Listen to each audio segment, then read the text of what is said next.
Bonjour à tous et bienvenue sur boursicoté.com pour cette nouvelle analyse technique du CAC 40 en point matinal avec une configuration donc qui reste haussière avec une ouverture sur un gap haussier ce matin.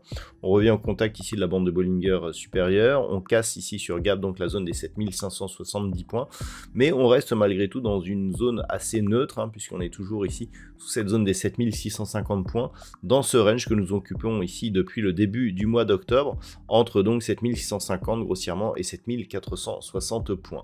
Donc certes, on se propulse ici sur le haut du range, mais pour l'instant, il n'y a pas de changement dans les informations du point de vue d'une tendance directionnelle hypothétique. Au niveau des indicateurs techniques, on a un regain de dynamique positive, notamment sur les histogrammes du MACD qui repassent dans la partie supérieure de leur zone d'évolution, avec une évolution qui est aussi positive.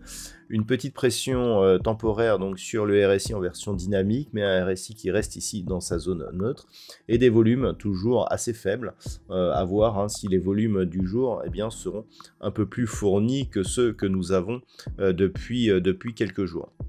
Donc on est toujours dans la continuité. Au niveau du palmarès des valeurs, c'est assez partagé. Au moment où je vous parle, le CAC 40 gagne 0,68%. Nous avons tout de même une belle prédominance des valeurs haussières, avec notamment Téléperformance qui gagne 1,6%, ST Micro plus 1,2%, Edenred, Vinci ou Saint-Gobain sont sur des hausses proches de 1%. Au niveau des plus fortes baisses, alors on n'a plus que 3 valeurs dans le rouge ce matin. Il s'agit de Stellantis, moins 0,5, Engie, moins 0,2 et Legrand, moins 0,2.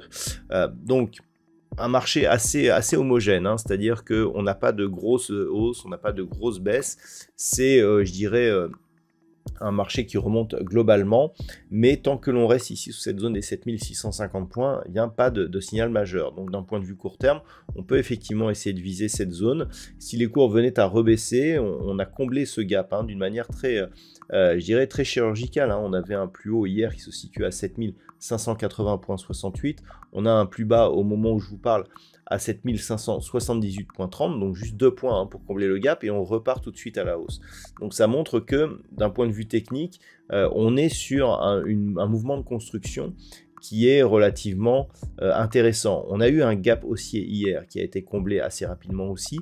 On a un gap haussier ce matin qui est comblé, mais qui n'empêche pas une construction de poursuite haussière. Donc tant que l'on est sous 7650 points, on a certes une dynamique très court terme qui se développe, mais sans, je dirais, impact sur la dynamique un peu plus moyen terme. Sur rupture de cette zone éventuelle, donc de ces 7650 points, on aurait une construction qui deviendrait un peu plus haussière avec comment dire, des points bas et des points hauts qui commencera à monter, puisqu'on aurait cette succession.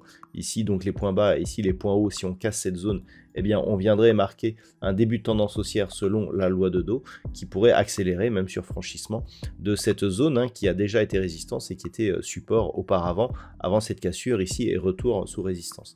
Donc c'est vraiment la zone à surveiller, sachant que d'un point de vue moyen terme, c'est plus ici la zone des 7800 points qu'il faudrait casser pour avoir des signaux plus puissants. Voilà donc ce que l'on peut dire sur cette analyse technique du CAC 40 pour ce matin.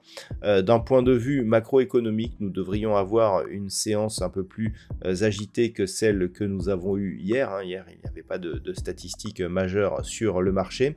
Donc, pas de statistiques majeures ce matin, mais cet après-midi, nous aurons les chiffres de confiance de consommateurs du côté des États-Unis, le Conference Board, et le rapport JOLTS qui seront diffusés à 15 h. Je vous rappelle qu'il y a un décalage dans la diffusion des stats actuellement lié au fait que nous sommes déjà passés en heure d'hiver du côté de l'Europe. Ce n'est pas encore le cas du côté des États-Unis, donc les statistiques sont ravancées. Et je vous rappelle que nous aurons le NFP en fin de semaine. Voilà donc ce que l'on peut dire sur cette séance. Je vous souhaite donc de passer de bons trades. On se retrouve dès ce soir pour toutes les autres analyses techniques du site boursicoté.com.